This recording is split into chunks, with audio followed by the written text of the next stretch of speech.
Hello beautiful people! In today's video, I'm gonna share with you this amazing recipe of brioche that is fluffy and easy to make that you can stuff with both savory and sweet fillings.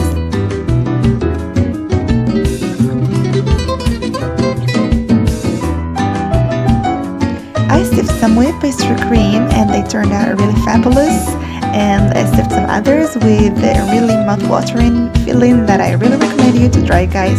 So let's jump to the ingredients.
next in the comment section below.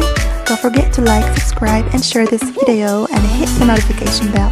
That's all for today. Thank you for watching.